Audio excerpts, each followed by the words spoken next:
Hey, how's it going? It's Tuesday, May 7. It's good to be back after a long bank holiday weekend here in the UK. Shame the weather wasn't great. Anyway, welcome back to FOXY Games UK. I'm Fox, your reliable source of aggregated video game news, speculation and rampant rumour. Now, due to multiple segments featured in today's video, timestamps have been provided, though not to be expected for every FG UK video. So, in today's news, Grand Theft Auto 6 allegedly launching on next-gen systems only, and another Sony PlayStation VR patent goes public, and Sony's State of Play livestream airs this week to show off PlayStation 4 and VR new announcements, up-and-coming games and release updates. And details have emerged on AMD's Navi GPU performance and price, etc. Keep in mind a slightly scaled-back system-on-chip version will be a main feature in PlayStation 5, more on that later. Plus, speculation is running rife that perhaps Sony may have exclusivity for AMD's Navi architecture, which kinda contradicts previous reports, but Microsoft's next-gen Xbox Scarlet line and that so-called secret source, as indicated by AMD's Lisa Su regarding their involvement with powering PS5. We'll be getting to all of that and more, but first, Grand Theft Auto 6.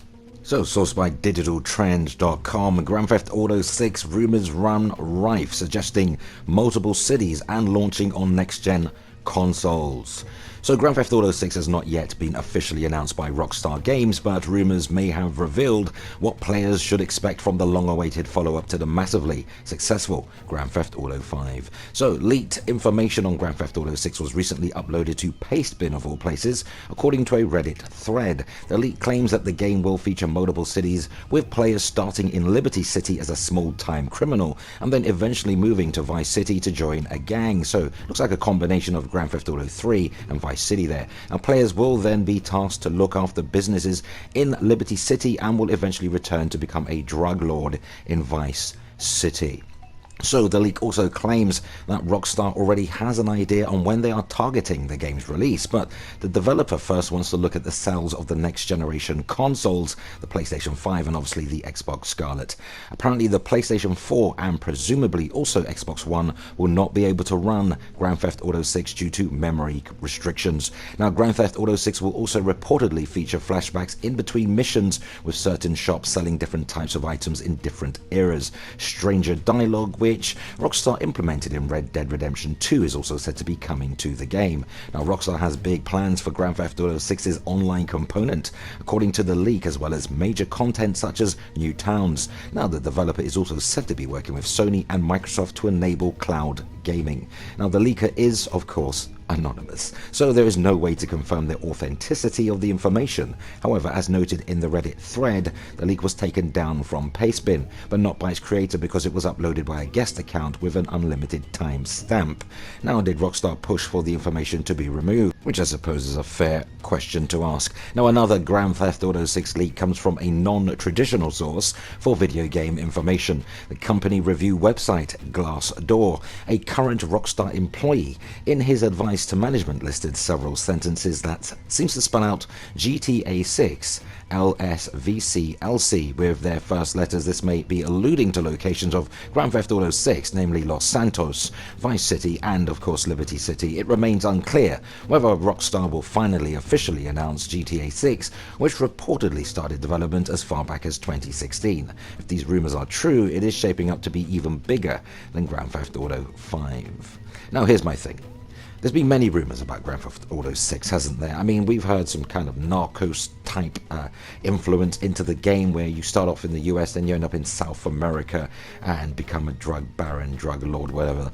And, that would have been far more interesting than being confined to just, North America, or a rendition of North America, that is. I would very much love to start off, in the down and outs, just as a small-time little thug on the road, and then build my way up to, gangster level and drug lord level, kingpin, what have you. But I'd like to be able to travel to various countries. Now, what is interesting is this. It is not coming, reportedly and allegedly, to this rumor, PS4 nor Xbox One consoles, which kinda makes a lot of sense, because Rockstar take absolutely ages to release their games. I'm sure the Red Dead Redemption 2 game released some 7-8 years after its prequel. So when did Grand Theft Auto PS5 release, not necessarily on the last gen systems, but on these current gen systems. That was around 2014, you know, so that was 5 years ago. And if you had another 2-3 years, you can expect Grand Theft Auto 6 to drop around 2021, 2022, when the PS4 and Xbox One systems will be well past their sell-by date. But what say you? Let us know in the comments. Very interesting rumor, and I for one am looking forward to a new GTA game. Okay, in other news, those who have a PlayStation VR will find this extremely interesting. Source via allgamers.com, Sony has patent for a new system for VR that describes the changes and players' orientation as they play VR games. Now, Sony has filed a patent for a gyroscopic seat capable of rotating a player's entire body in relation to what they see on a VR's head-mounted display. Now, a patent filed with the US Registry Office claims that there exists an apparatus to control users' posture by fastening the user to a seat and rotating that seat. Sounds expensive, doesn't it? Now, the seat would work by detecting which direction the user has turned in virtual reality and changing their body position to reflect the new movement. It also includes a system to detect the direction the user's face is in order to display the correct images in the HMD, which is the mounted display, the head-mounted display that is, to reduce the user's sense of discomfort due to discrepancies between the real space and the virtual space. Now, this seems like a perfect fit for racing or flight simulation games. It also harkens back to those arcade machines like Sega and Outrun. You sat in them and they had this hydraulic effect, although this sounds like you have far more control, but it does sound quite pricey, doesn't it? As I say, good for racing and flight simulation games and makes a PlayStation VR headset sound more like a theme park ride if it ever makes it past the patent stage and into production. However, this isn't the first time its inventor, Yoshizaki Onuki, has worked on innovations for Sony games consoles. In January and October of 2016, the Tokyo Institute of Engineering researcher published 2 papers on using the PlayStation Vita reverse touchpad to improve single-handed navigation on mobile devices, though the fanciful facial recognition part of his second research proposal didn't make the cut. He definitely has some form for using real-world Sony products in his research, but it does lend a bit more credibility to Sony's R&D efforts, making it into the real world. However, we're not entirely sure how feasible selling a gigantic gyroscope is going to generally be appealing to the public, especially in terms of price, but we'll see whether this makes the leap from the lab to consumers, most likely after the next generation PS5 has been released. So, there has been an awful lot of information coming out on PlayStation VR. We've got the PlayStation VR 2.0. We've got PlayStation VR compatibility with, PlayStation 5. We've got PlayStation VR patents coming out of every crevice of the internet. And this is just adding to the fray. So, what can we expect from PlayStation VR? Well, we certainly expect Sony are very much committed to the technology. Otherwise, why R&D all of this? Why put so much money and investment, even if the product does not make it to the consumer level or see the light of day, and even in an industry level, actually, much like Microsoft's HoloLens product. But yeah, it will be interesting, but I don't think I'd really want to be jolted and jolted around in a seat while I'm playing VR. It's almost surreal enough just wearing the head unit itself, isn't it? But let me know in the comments if you're looking forward to this, and does this give you some form of confidence that Sony are very much committed 100% to PlayStation VR, and does it bode well for the technology making the transition in an improved way to PlayStation 5? Okay, moving on swiftly to our next news item, this time sourced via tequila.co.in. AMD Radeon Navi RX 30 with NVIDIA RTX 2070 level performance and cost $330 or so. That is the speculation. So the Radeon Navi has been one of AMD's most elusive products ever since it was really announced. No matter where you look, you won't find any solid leads on the specs or prices of the Navi graphics cards. Other than a bunch of illicit rumors and speculations, there's nothing else to go on. So the latest expected specs come from a YouTube channel, no less, Adored TV, and it claims that the top-end Navi GPU will cost $330, and as predicted by many, will be on par with NVIDIA's RTX 2070, which currently costs $599. So word on the street is the flagship Navi GPU will be named the Radeon RX 3080, perhaps to one-up Nvidia in the naming scheme of things, and will feature 56 compute units, slightly less than Radeon 7, but the first lineup will be based on the 7nm Navi 10 GPU with TDP of approximately 200 watts. If this actually pans out, then Nvidia will have no choice but to slash the price of the RTX 2070 to at least $400, or like always, come up with another unexpected GPU, possibly without the RT cores. There is a bit more info that's been floating around that I think you should know. Firstly, the workstation and data center for Navi Instinct has been delayed to 2020, while the gaming variant has been really having issues with clock speeds. Apparently, it can't match the boost clocks of the Vega, the 20-based Radeon 7, despite both cars leveraging the TMC 7nm node. According to ADTV, the clock targets have somewhat been met, but at the expense of the thermals and TDP, so just like the Radeon 7, expect Navi to run hot and loud. This also explains the 150 watt plus power draw of the card, despite the fact that it's based on the 7nm process. So the Navi GPUs are expected to be announced at Computex at the end of the month, but the launch will probably come a lot later, says post E3, so we'll keep you up to date on FOXY Games UK. So one thing has to be stated here. This is the PC component side of Navi. This is nothing like what PS5 will have featured, because Navi is going to be architecture based and fitted into, compressed rather, into a system on chip for PS5. So it's going to be tweaked and refined here and there in the process for the console, so don't necessarily align all of this somewhat mild doom and gloom with a PS5 launch with the overheating and everything, because it will be nothing like the PC component. But have your say in the comments.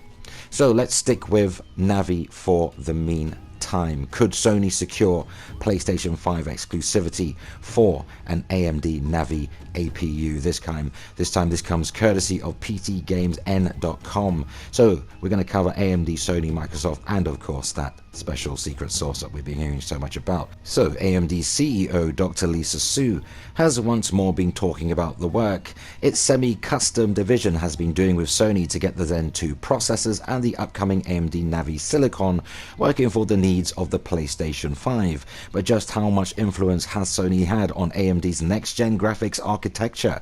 And if the answer is, well, a lot, does that mean it has any call on hardware exclusivity, potentially shutting Microsoft out of the Navi-based APU? Here's a quote. "What we've done with Sony is really architect something for their application, for their special sauce," Dr. Su told Jin Kramer of CNBC's Mad Money after its Q1 earnings were announced.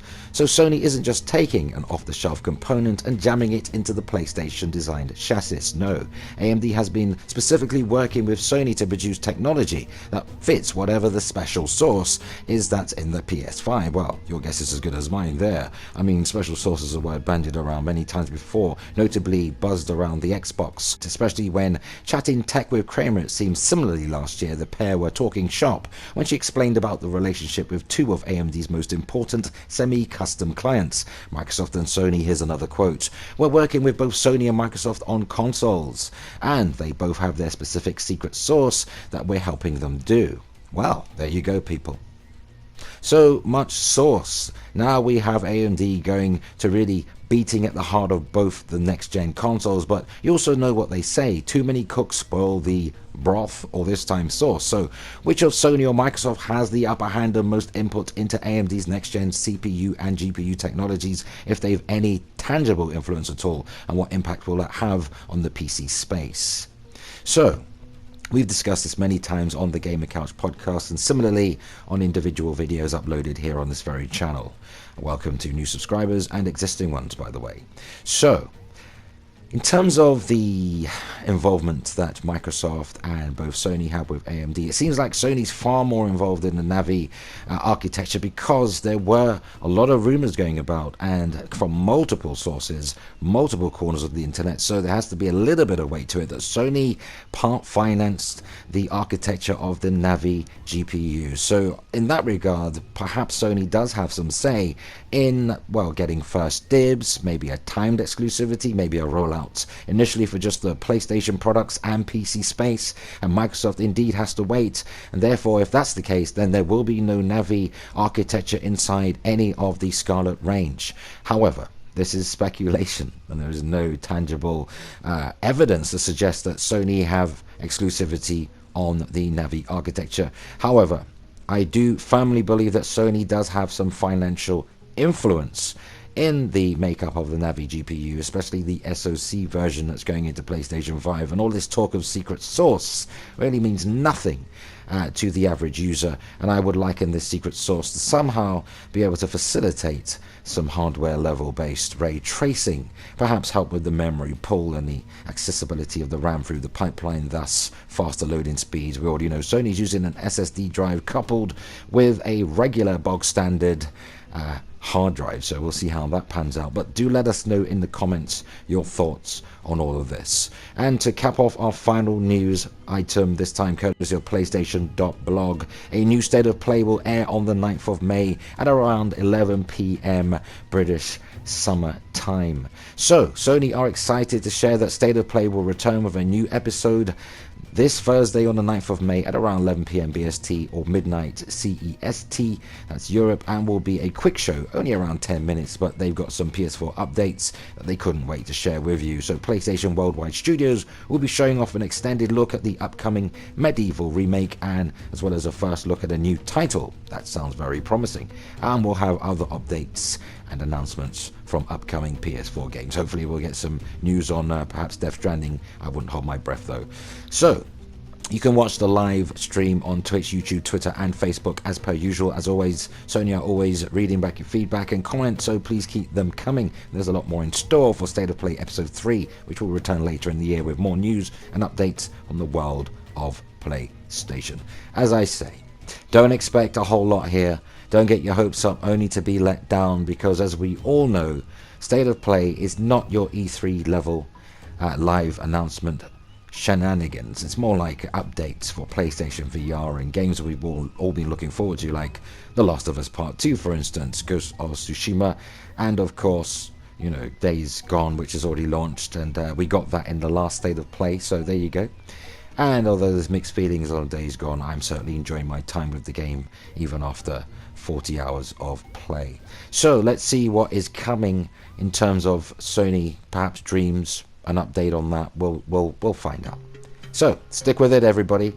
It's been a real good time, hasn't it, with this video? Quite long, but we had to fit everything in. As I say, there will be timestamps for this particular video.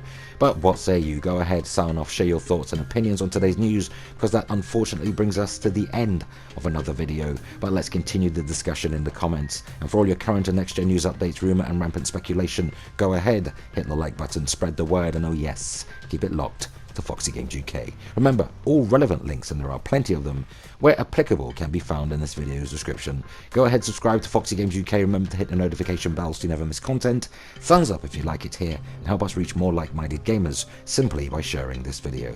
Consider supporting FOXY Games UK via Patreon, and or grab yourself a FOXY Games UK branded t-shirt or hoodie, available in various colours and designs. You'll find both links in this video's description. Truly appreciate the support. So that concludes our time together today. You got a combination of Monday and Tuesday's video in one. So hope you enjoyed. It was great hanging out. Until the next video, remember, play games, not corporations.